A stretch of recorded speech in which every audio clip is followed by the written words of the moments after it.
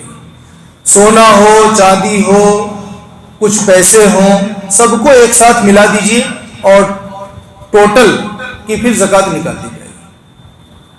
اور حج کا پیسہ ہے اور سمجھو ہانڈی پاٹ بھرنا ہے جی اگر آپ کے پاس حج کا پیسہ رکھا ہوا ہے، حج کی نیت سے آپ نے جمع کی ہوئی ہے اور اس پر سال گزر گیا ہے نا، تو اس پر زکوٰۃ آ جائے گی. حج کے لیے ہو، مکان بنانے کے لیے ہو، بیٹی کی شادی کے لیے ہو، سب پیسے کا یہ حکم ہے. جمع کر کے رکھا ہے اور وہ نصاب کے برابر ہے اور سال گزر گیا تو زکوٰۃ فرض ہو جاتی ہے. البتہ جو پیسہ آپ نے حج کمیٹی میں دے دیا، حج کمیٹی میں جمع کروانا پڑتا ہے نا 2-4-5 مہینہ پہلے، وہاں جو پیسہ آپ نے دے دیا تو اس پیسے میں صرف اتنے ہی پیسے پر زکوٰۃ آتی ہے جو آپ کو ریال کی شکل میں ملے، کیونکہ وہ کرایہ کاٹ لیتے ہیں ہوٹل کا، سب کچھ کاٹ کر کے کچھ پیسہ آپ کو ریال کی شکل میں، سعودی ریال کی شکل میں دیتے ہیں، تو صرف اتنے ہی پیسے پر زکوٰۃ آئے گی. یہ اس وقت ہے جب آپ نے حج کمیٹی میں جمع کر دیا. لیکن اگر حج کمیٹی میں نہیں جمع کیا، پورا کا پورا پیسہ آپ ہی کے پاس موجود ہے، تو پورے کے پورے پیسے پر زکوٰۃ آئے گی اگر اس پر سال گزر گیا.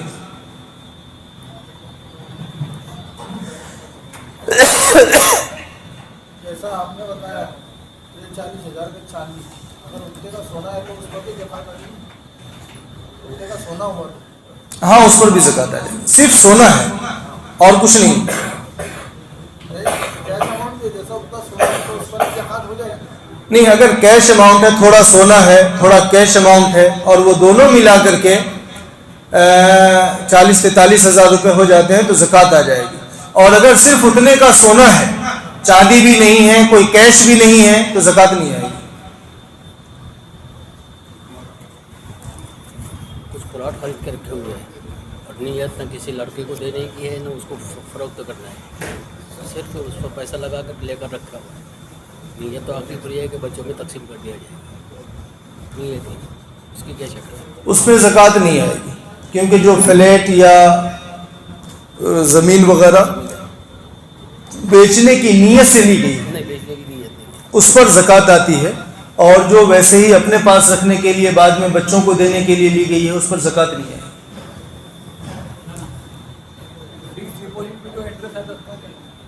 انٹرسٹ تو حرام ہے.